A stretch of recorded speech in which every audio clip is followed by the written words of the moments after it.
Halo semuanya, hari ini kita akan membahas tentang dasar jaringan komputer. Pernahkah kalian berpikir bagaimana internet di rumah kalian bekerja?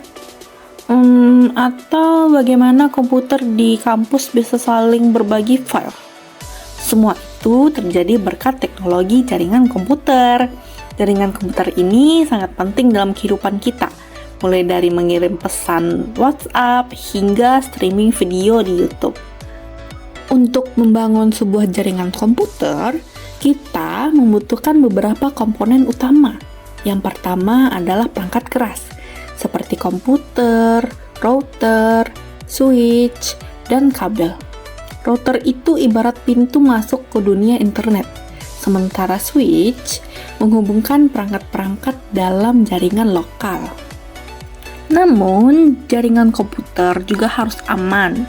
Misalnya, kalau kita punya WiFi di rumah, pasti kita pasang password, kan? Itu untuk mencegah orang asing mengakses jaringan kita. Nah, selain itu ada namanya firewall, semacam melindungi jaringan dari serangan hacker ataupun virus. Jadi, jaringan komputer adalah cara perangkat-perangkat saling berkomunikasi, baik melalui kabel maupun nirkabel. Nah, untuk melanjutkan pembahasan kita tentang jaringan komputer, simak video ini ya dengan kami dari kelompok 3 yang membahas dasar jaringan komputer. Halo semuanya, sebelum melanjutkan pembahasan ini, kami ada sedikit pantun nih. Jalan-jalan ke Togo Pahlawan, tak lupa memakai topi. Salam sapa kami ucapkan sebagai pembuka dari kelompok kami. Baik, Assalamualaikum warahmatullahi wabarakatuh. Kami dari kelompok 3 akan mempresentasikan tentang dasar jaringan komputer. Di dalam kelompok ini terdiri dari 6 anggota. Yang pertama itu saya, Adifa Muhana, kedua Aimar Rahman, ketiga Cahyani, keempat Zahwan, kelima Farezi, dan keenam Gayus. Untuk memulai pembahasan pertama di dasar jaringan komputer ini dimulai dari teman saya. Dasar jaringan komputer, di mana jaringan komputer mengacu pada perangkat komputasi yang saling terhubung serta dapat bertukar data dan berbagi sumber daya satu sama lain. Perangkat jaringan ini menggunakan sistem aturan yang disebut sebagai protokol komunikasi untuk mentransmisikan informasi melalui teknologi fisik atau nirkabel. Selanjutnya, saya akan menjelaskan menurut para ahli. Yang pertama menurut Dede Sopandi, yaitu jaringan komputer adalah sekumpulan komputer yang terpisah namun saling berhubungan dalam melaksanakan tugasnya. Yang kedua, menurut Ensiklopedia Britannica, jaringan komputer adalah dua atau lebih komputer yang terhubung satu sama lain untuk tujuan komunikasi data secara elektronik. Jaringan komputer ini memiliki fungsi utama seperti menghubungkan dan perangkat komunikasi secara fisik.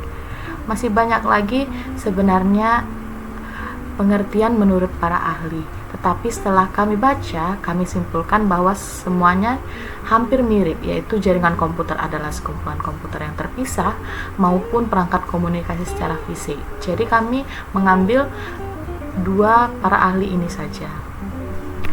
Selanjutnya, saya akan menjelaskan cara kerja jaringan komputer. Jaringan komputer bekerja dengan cara perangkaian beberapa komputer dengan suatu penghubung yang dinamakan node. Node ini bisa berupa hub, switch, dan peralatan komunikasi data atau data communication equipment atau data terminal equipment atau yang disingkat dengan DTE. Node memiliki peran penting dalam sebuah jaringan komputer karena ia berfungsi untuk mengikuti seperangkat aturan atau protokol dan menentukan cara mengirim atau menerima data melalui tautan. 4 hal yang utama dalam jaringan komputer adalah komponen fisik jaringan, organisasi fungsional, protokol, dan prosedur. Setelah tertata dan terangkai, maka jaringan komputer dapat bisa digunakan secara terintegrasi. Selanjutnya akan dibahas oleh teman saya. Selanjutnya, tujuan jaringan komputer. Tujuan jaringan komputer ini adalah untuk memungkinkan perangkat komputer saling terhubung atau saling berkomunikasi satu sama lain, sehingga memungkinkan pengguna untuk yang pertama, Berbagi sumber daya. Jaringan komputer memungkinkan pengguna untuk berbagi sumber daya seperti printer, scanner, data, aplikasi, dan koneksi internet. Hal ini membantu mengurangi biaya pengadaan perangkat keras dan memperbaiki efisiensi penggunaan sumber daya. Yang kedua, efisiensi kerja. Dengan jaringan komputer, pengguna dapat bekerja secara bersamaan pada dokumen atau proyek yang sama, sehingga meningkatkan efisiensi dan produktivitas kerja.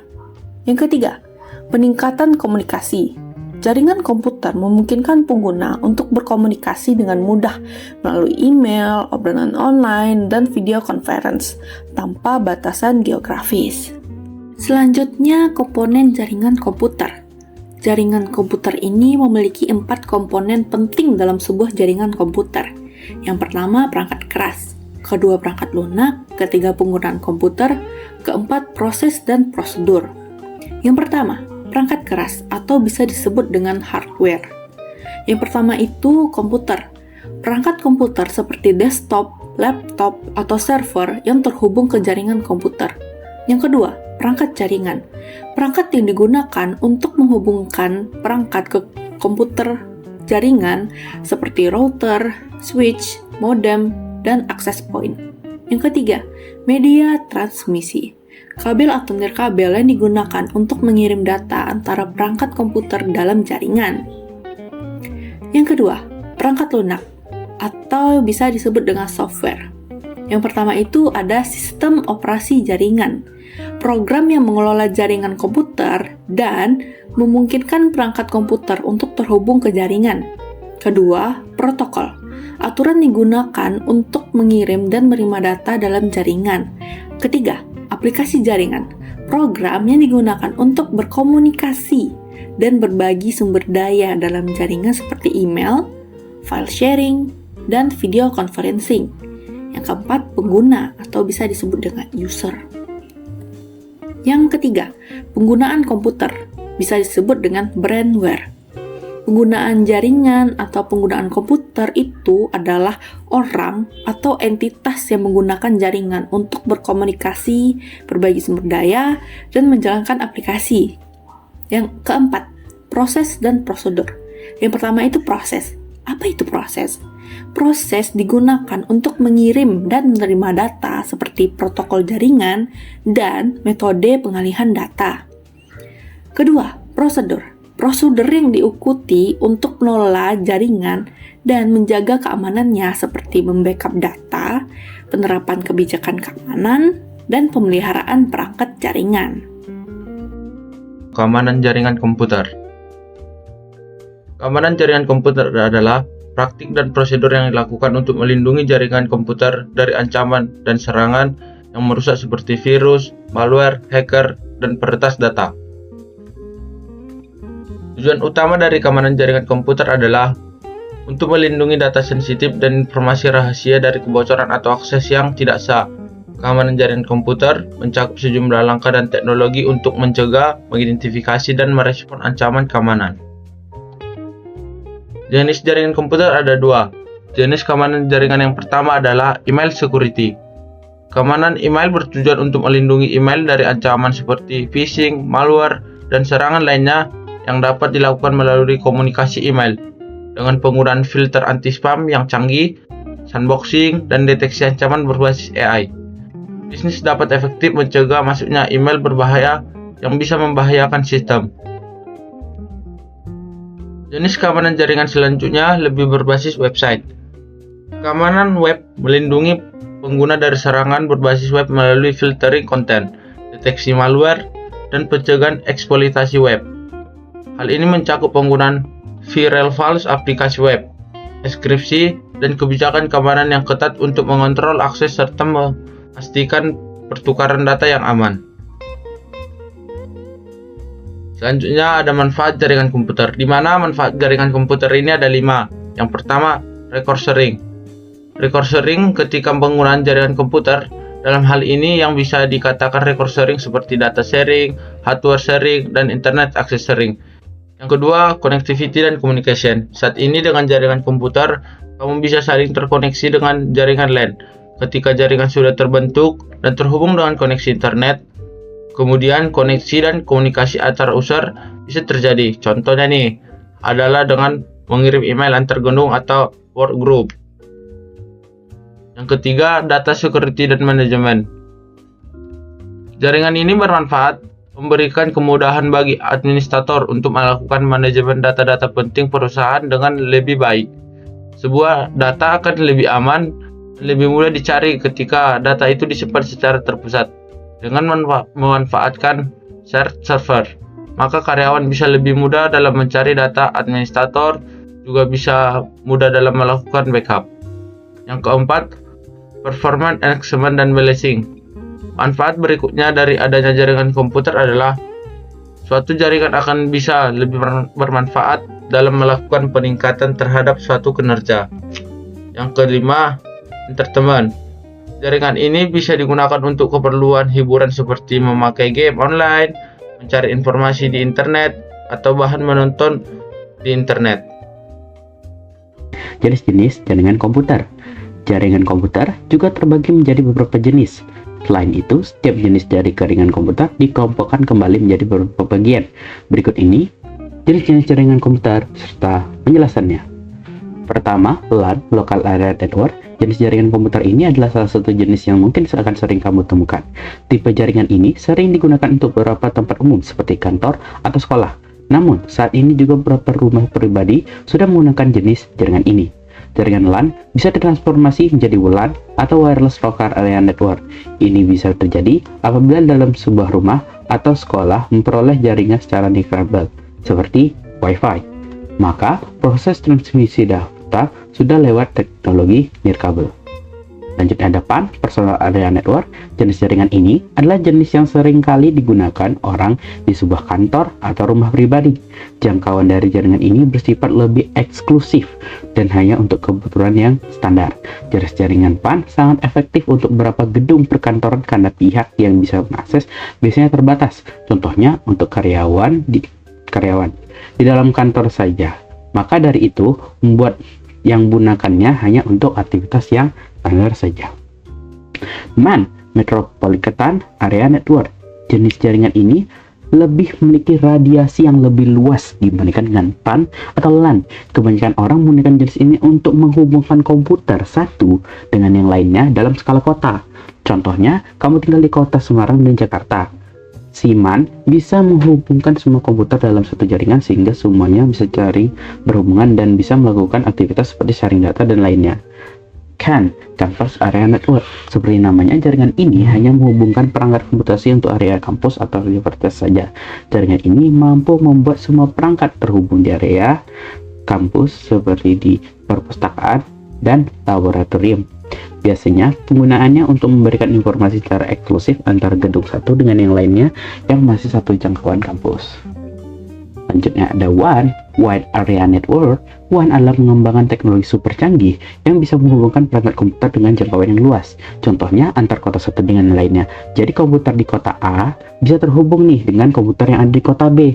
Jaringan ini sangat bermanfaat bagi para pelaku bisnis yang ingin melakukan transaksi, tetapi terhambat jarak.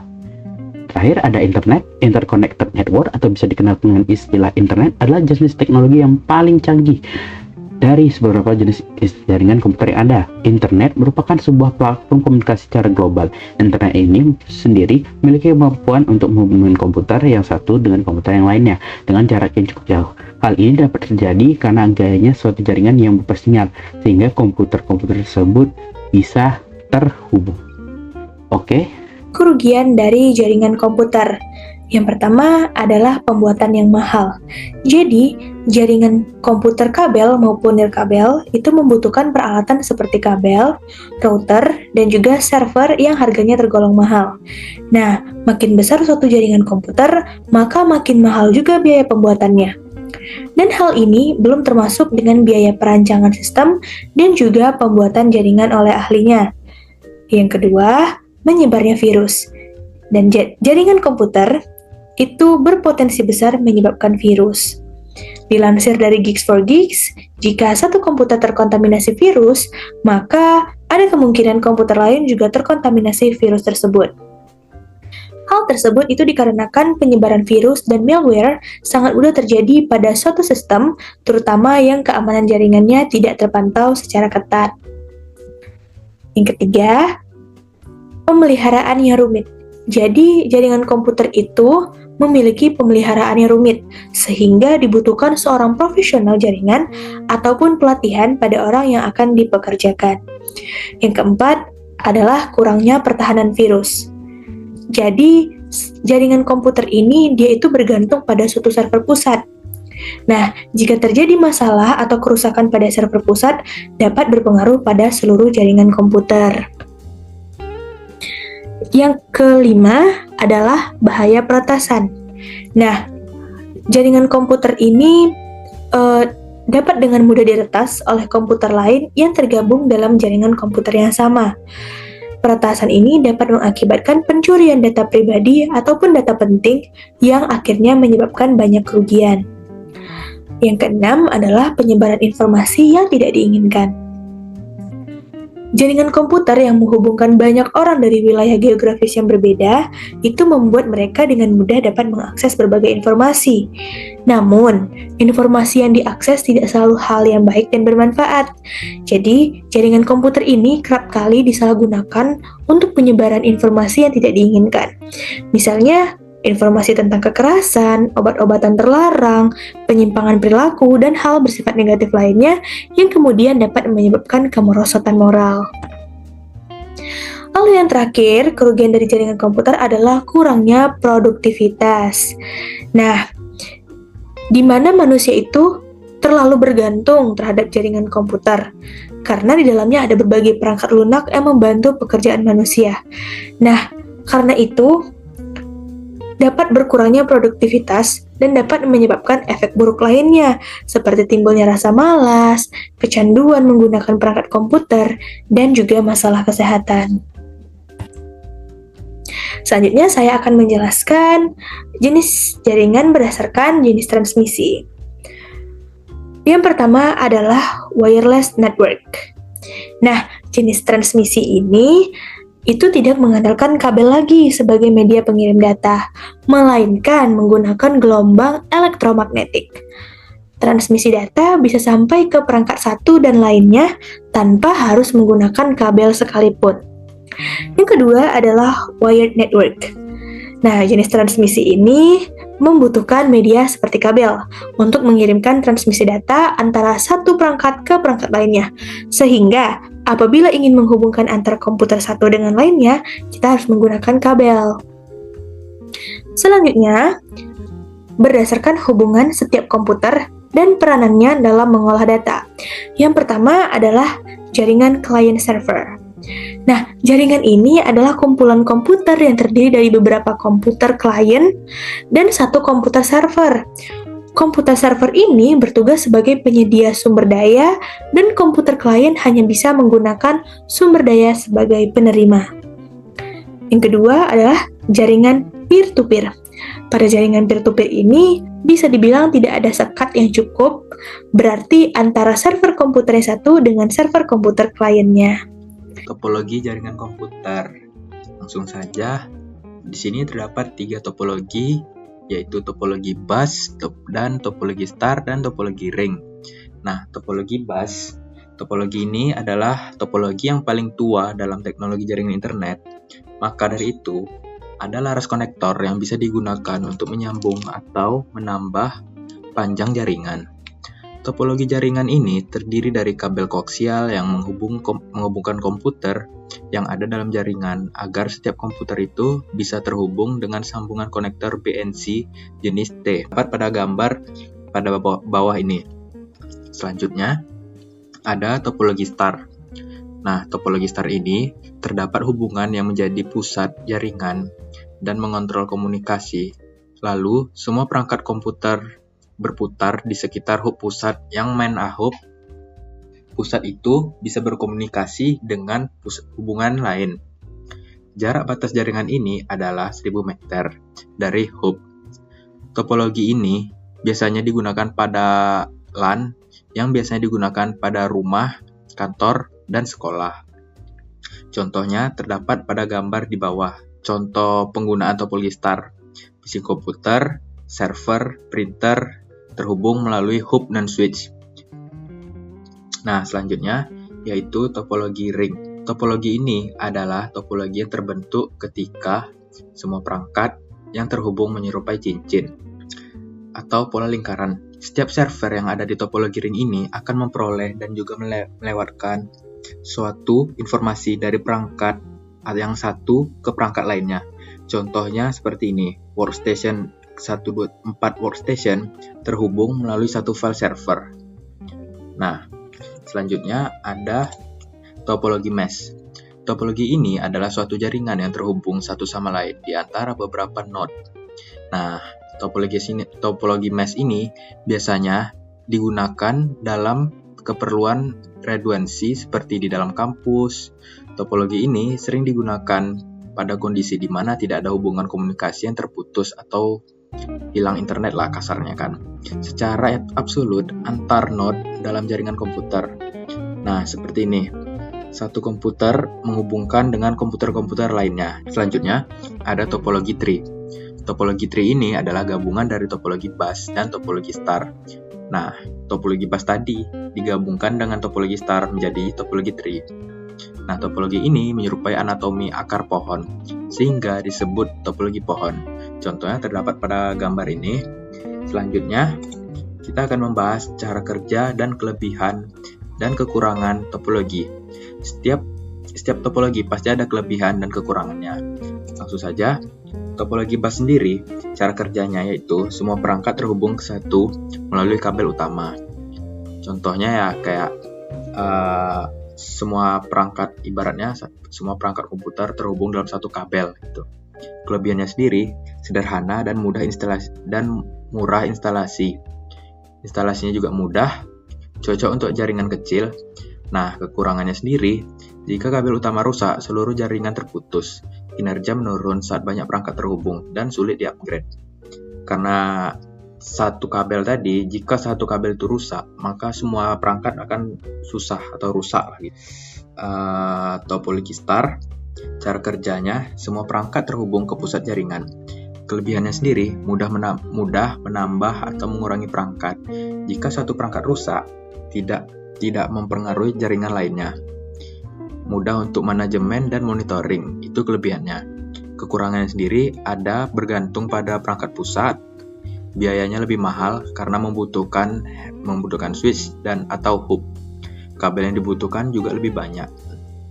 Nah, topologi bus sendiri tadi contohnya kayak sistem komunikasi radio. Semua radio atau penerima dihubungkan ke pemancar utama yang menyebarkan sinyal. Itu contoh dalam kehidupan sehari-hari. Jika sinyal pemancar terganggu atau mati, maka semua penerima yang bergantung pada pemancar tersebut tidak dapat menerima siaran. Itu adalah contoh topologi bus dalam kehidupan sehari-hari. Nah, kalau topologi star sendiri, itu ada contohnya dalam sehari-hari itu kayak jaringan listrik di rumah tangga. Nah, sumber listrik tuh kan panel distribusi berfungsi sebagai perangkat pusat dalam rumah tangga. Dan semua peralatan kayak lampu, televisi, kulkas dan sebagainya terhubungkan melalui sumber listrik tersebut, panel distribusi. Nah, jika ada gangguan pada salah satu peralatan, tidak akan mempengaruhi peralatan lainnya selama koneksi dari panel listrik ke perangkat tersebut masih baik. Itu contoh topologi star dalam kehidupan sehari-hari, yaitu jaringan listrik rumah tangga. Selanjutnya yaitu topologi ring. Cara kerja topologi ring sendiri, perangkatnya terhubung dalam lingkaran yang tertutup. Nah, kelebihan dari topologi ring ini, transmisi data cepat, sederhana untuk instalasi, aliran datanya juga teratur. Nah, kalau kekurangannya, jika satu perangkat rusak, seluruh jaringannya bakalan terganggu. Sulit menambahkan ke perangkat baru dan troubleshooting kompleks. Contoh topologi ring dalam kehidupan sehari-hari yaitu ibaratkan perjalanan kereta api dengan sistem rel lingkaran. Jalur kereta yang berbentuk lingkaran mirip dengan topologi ring, di mana perjalanan dimulai dari satu titik dan berputar kembali ke titik yang sama. Nah, ibaratkan kereta dari stasiun A ke stasiun B. Nah, kereta bakal balik ke stasiun A kan, itu kan ibaratnya kan berputar, ibarat roda yang berputar lah gitu kan, bakal ketemu di titik yang sama terus. Nah, selanjutnya itu topologi mesh. Topologi mesh ini cara kerjanya, setiap perangkat terhubung langsung ke perangkat lain. Kelebihannya sendiri sangat handal, jalur komunikasinya banyak, keamanannya tinggi. Nah, kekurangannya, biayanya sangat mahal, instalasinya rumit, konfigurasi kompleks. Nah, ini adalah topologi mesh. Di topologi hybrid. Nah, berarti cara kerjanya yaitu kombinasi beberapa topologi. Kelebihannya, topologi hybrid ini fleksibel.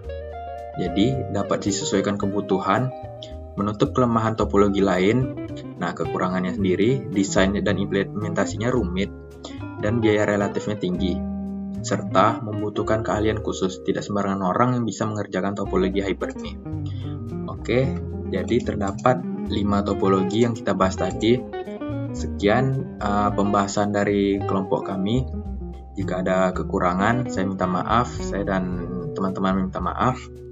Saya akhiri. Assalamualaikum warahmatullahi wabarakatuh.